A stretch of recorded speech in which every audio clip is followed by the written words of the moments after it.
할렐루야. 하나님이 함께 하시는 은혜와 평강이 오늘 부활절 아침에 함께 예배하는 여러분 모두에게 충만하기를 기원합니다.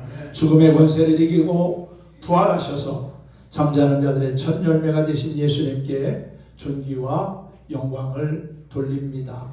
오늘 1부, 2부에 참여했던 분들이 함께 같이 한자리에 모여서 예배드리게 된 것을 참 감사하게 생각하고요. 여러분의 삶과 또한 가정에 큰 기쁨과 은총이 임하기를 기원합니다.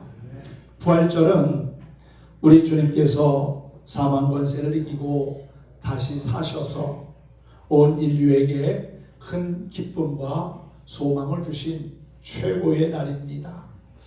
만약에 우리 주님의 부활이 없었다면 온 인류는 마귀의 지배를 받으며 죄악과 무질서, 폭력이 난무한 세상에서 절망의 삶을 살아야 했을 겁니다. 그러나 우리 주님께서 안식 후 첫날 이 주일에 부활하셨기에 온 세상에는 희망의 빛이 찾아온 줄로 믿습니다. 하나님은 온 세상 만물이 혼돈과 흑암 중에 있을 때 빛을 창조하셔서 어둠을 물러가게 하셨고 또한 자연의 질서를 만드셨습니다. 그 후에 온 인류가 죄악 가운데 빠져서 흑암 중에 있을 때 하나님은 독생자 예수 그리스도를 이 세상의 빛으로 보내셔서 흑암의 권세에 매여 있는 모든 이들에게 구원의 밝은 빛이 되게 하셨습니다. 뿐만 아니라 사람들이 사망의 권세에 매여 있을 때 사망 권세를 이기고 부활하셔서 우리에게 큰 부활의 은혜를 입게 하셨지요.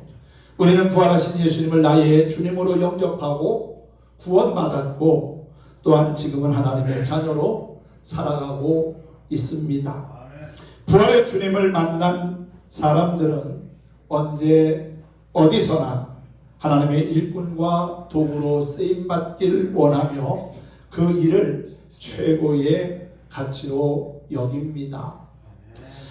3년 전, 그러니까 2021년이지요. 인천 기독병원 옆에 자그마한 기념관 하나가 세워졌습니다.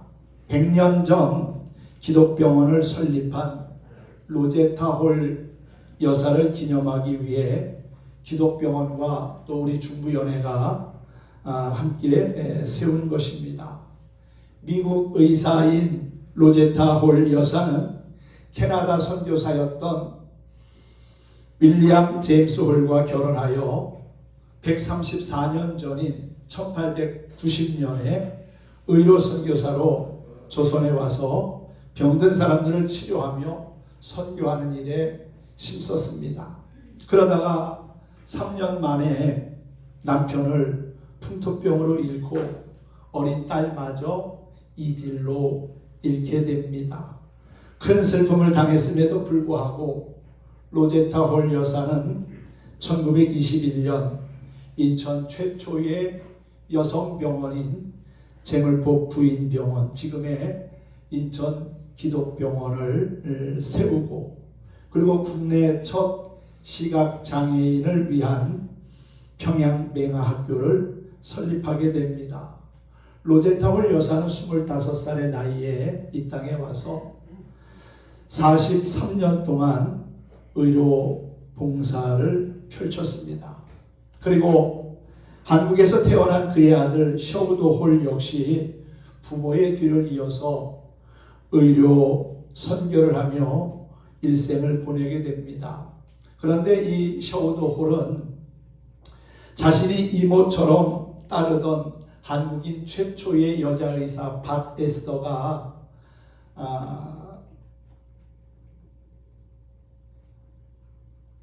결핵으로 말미암아 세상을 떠나게 되는 모습을 보면서 결핵 퇴치 운동을 벌이기 위하여 최초로 크리스마스 씰이라는 것을 만들게 됩니다. 그것을 만들면서 결핵 환자들을 위한 요양원을 세우고 또 그 결핵을 물리칠 수 있는 여러 가지 방법을 구하게 되지요. 그렇게 한 가족 전체가 우리나라에 와서 이름도 없이 빛도 없이 영혼들을 구원하는 일에 힘쓰고 아프고 병든 사람들을 돌보고 치료하다가 결국 6명의 그 가족들이 서울에 있는 양화진 선교사 묘역에 지금은 잠들어 있다고 해요. 100년 전 그 가족이 미국에서의 안락한 생활을 뒤로하고 태평양을 건너가지고 이렇게 조선 땅에 와서 생명을 바쳐 헌신하며 희생한 이유는 무엇이었을까요? 이들은 자신들이 경험한 예수님, 그리고 십자가에서 죽으시고 부활하신 예수님의 사랑과 생명을 전하는 것이 무엇보다도 가장 가치 있고 소중한 일이라는 사실을 깨달았기 때문이라고 믿습니다.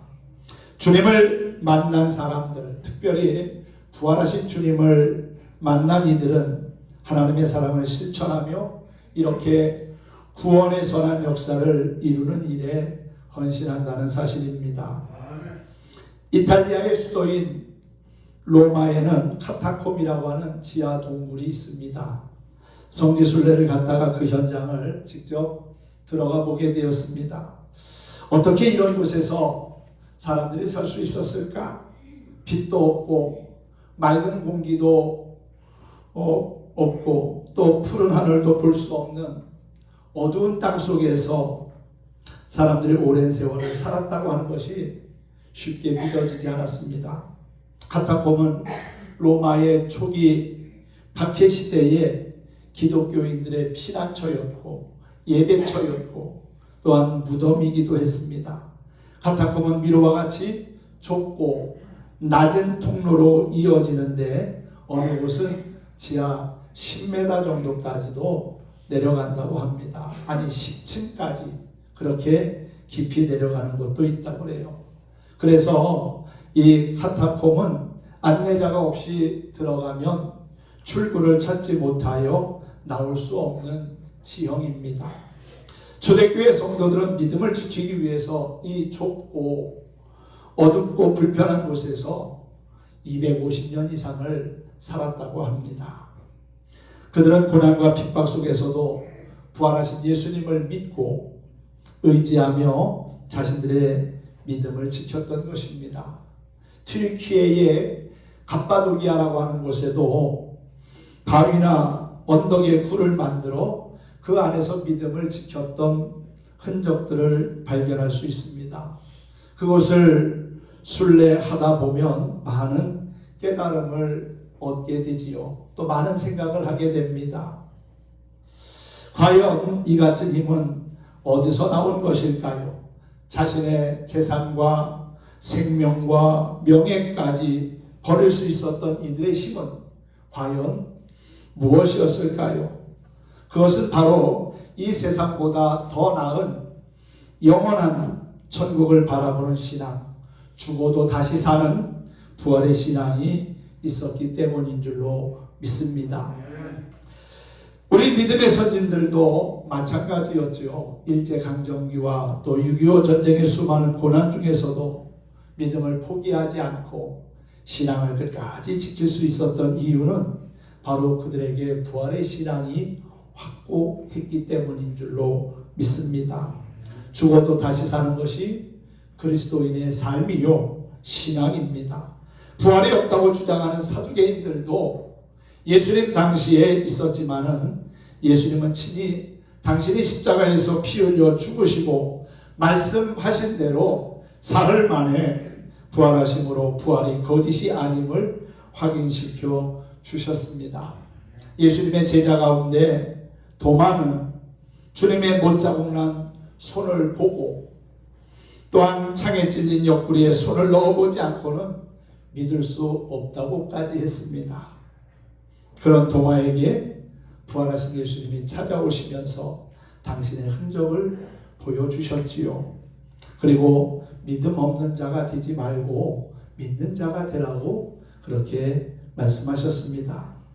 사도 바울은 오늘 본문에서 부활에 대한 의심을 갖고 있는 고린도 교인들을 향하여 우리의 신앙이 헛된 신앙이 되지 않기 위해서는 부활하신 예수님과의 인격적인 만남이 있어야 함을, 부활에 대한 말씀을 계속 강조하며 증거하고 있는 것을 보게 됩니다. 만일이라고 하는 표현이 오늘 본문에만 5번 기록되어 있습니다. 만일 죽은 자의 부활이 없다면, 만일 그리스도께서 다시 살아나지 못했다면, 만일이라고 하는 단어를 사용하면서 예수님의 부활이 확실한 사실임을 소개하고 있습니다. 여러분, 만일 그리스도께서 다시 살아나지 못했다면 우리의 믿음은 헛된 것이고 여전히 죄 가운데 있을 것이고, 또한 모든 사람 가운데서 더욱 불쌍한 사람들이 예수 믿는 사람들일 거라는 것을 말하고 있지요. 그런데 여러분, 아니지 않습니까? 오늘 20절 말씀을 우리가 한번 같이 읽어보면 좋겠습니다. 20절은 그러나 라고 소개하고 있죠. 함께 읽어볼까요? 그러나 이제 그리스도께서 죽은 자 가운데서 다시 살아나사 잠자는 자들의 첫 열매가 되셨도다. 아멘.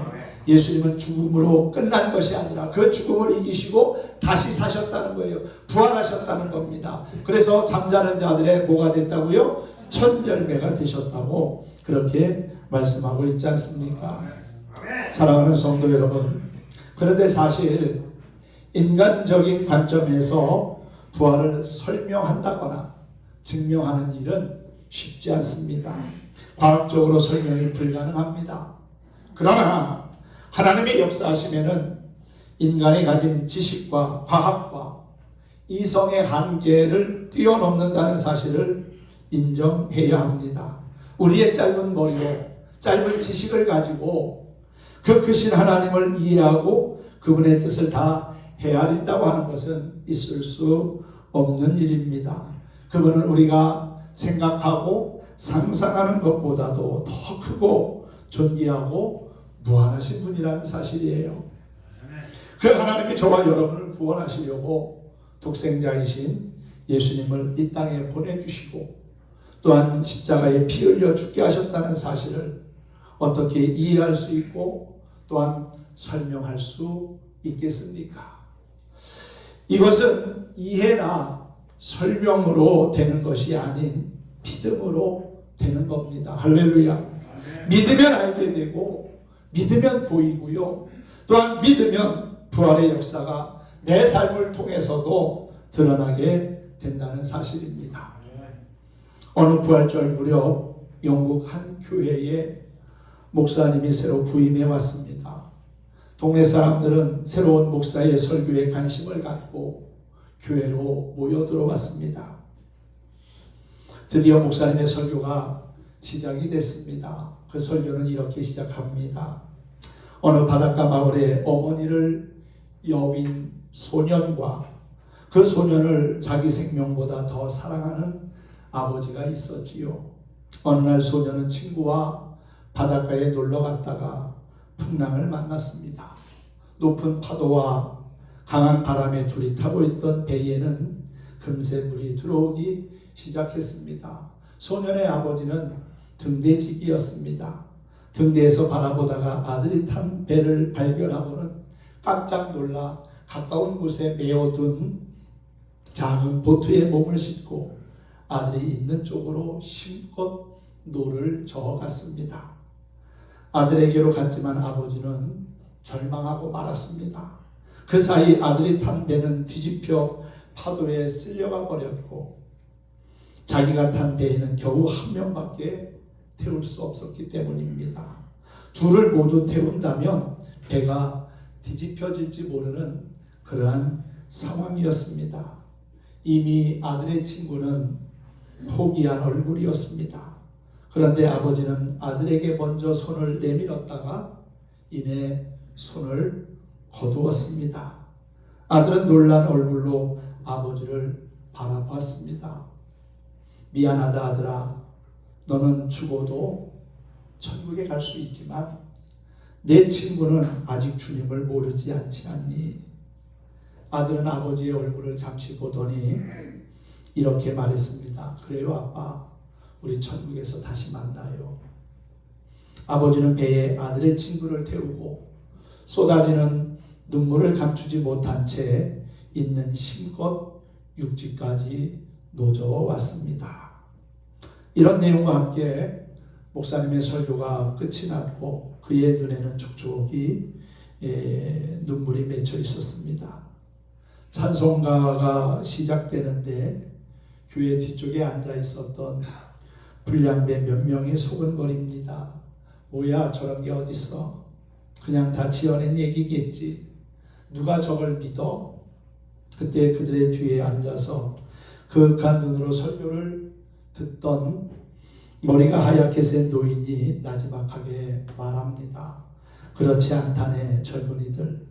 내가 그 아버지고 저기 서 있는 목사가 바로 내가 구한 아들의 친구라네. 부활의 소망은 한 사람의 생각과 삶의 방향을 바로잡아주고 놀라운 구원의 역사를 이룬다는 이야기입니다. 우리가 분명히 알 것은 예수님의 부활은 하나의 꾸며낸 소설이나 조작된 신화가 아닌 역사적인 사실이라는 거지요. 팩트입니다. 그럼에도 불구하고 반기독교인이나 회의론자들은 이 사실을 부인해 보려고 온갖 수고와 노력을 다 썼습니다. 제자들이 예수님의 시신을 훔쳐갔다고 주장하는 이들도 있었고요.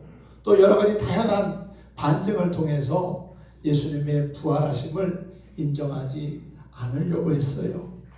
그러나 그들이 그리스도의 부활을 부인한다고 해서 그리스도의 부활이 무효로 돌아갈 수는 결코 없습니다. 고린도전서 15장을 부활의 장이라고 말하지요. 이 고린도전서 15장의 초반에도 보면은요, 이런 말씀이 있습니다. 너희가 만일 나의 전한 그 말을 굳게 지키고 헛되이 믿지 아니하였으면 그로 말미암아 구원을 받으리라.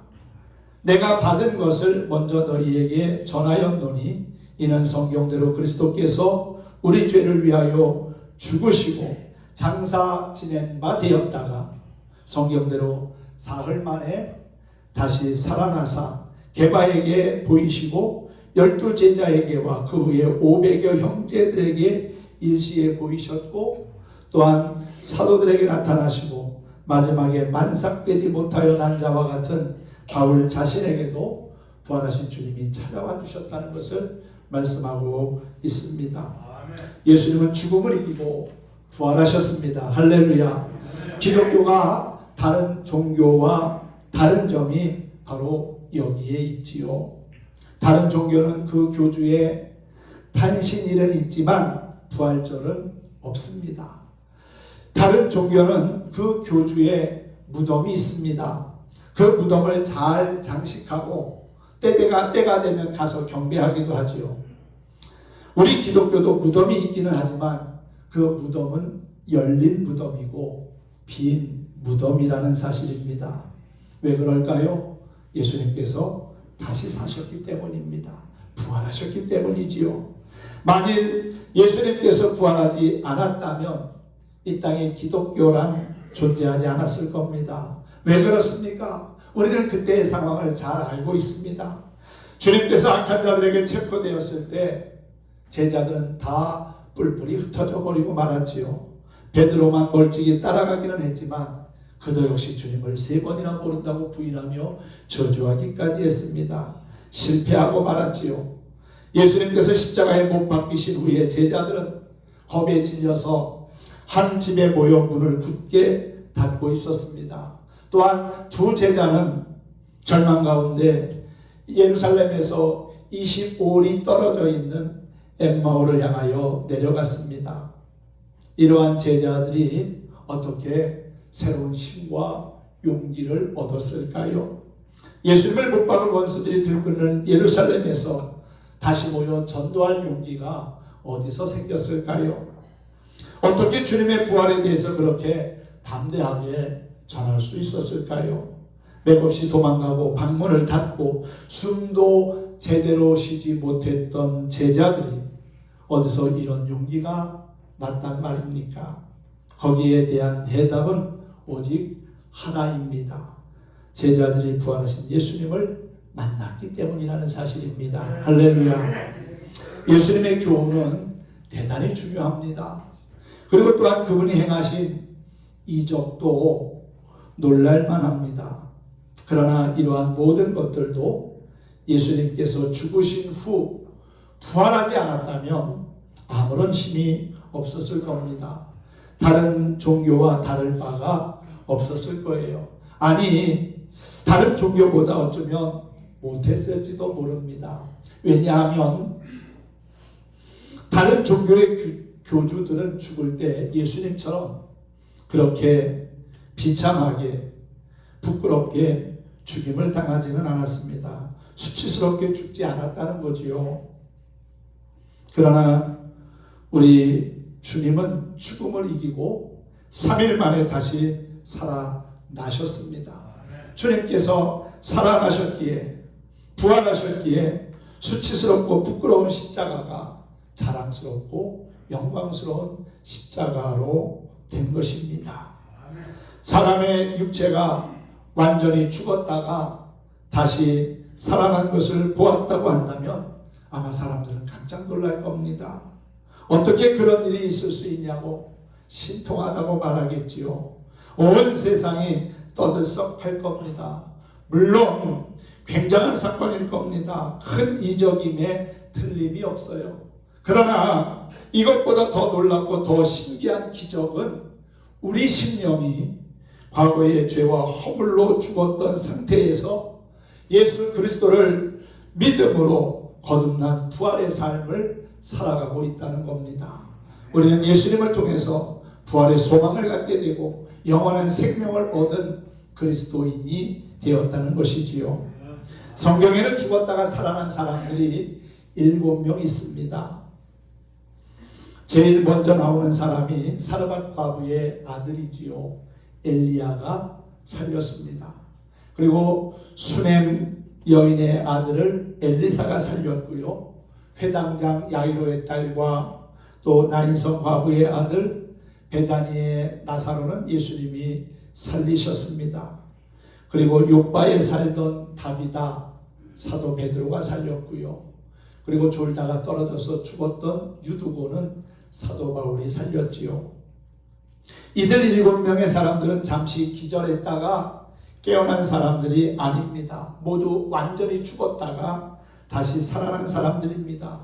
이들에게는 3가지의 공통점이 있습니다. 첫째, 스스로의 힘으로 다시 살아난 것이 아니라는 사실이지요. 7명 모두 하나님의 능력으로 다시 살아났습니다. 하나님께서는 하나님의 사람들을 통해서 죽었던 그들을 다시 살아나게 하신 겁니다. 엘리야와 엘리사는 구약을 대표하는 선지자고요. 그리고 베드로와 사도 바울 신약을 대표하는 그러한 인물들이지요. 뿐만 아니라 예수님께서는 성자 하나님이십니다. 7명의 사람들을 다시 살아나게 한 사람들은 모두 하나님의 능력을 세상에 나타낸 하나님의 일꾼들이었고 사람들이었습니다. 둘째로 7명의 사람들은 죽기 직전의 모습으로 다시금 살아났어요. 세 번째는요, 7명의 사람들은 다시 살아난 이후에 일정한 시간을 살다가 다시금 죽었어요. 이와 같은 3가지의 공통점을 가진 7사람들은 엄밀히 말하면 부활한 것이 아닙니다. 잠깐 소생한 것이라고 표현하는 게 맞을 거예요. 소생과 부활은 다시 살아난다고 하는 기본적인 개념은 같은 것 같지만 사실 그에 따른 결과는 하늘과 땅 차이입니다. 소생은 살아났다가 결국은 다시 죽는 거지만 부활은 죽음을 경험하지 않고 영원히 사는 것이라는 사실이지요. 그리고 소생은 죽기 직전의 모습 그대로 살아나지만 부활은 처음 창조되었던 몸과는 전혀 다른 몸으로 새롭게 그렇게 부활된다는 것입니다.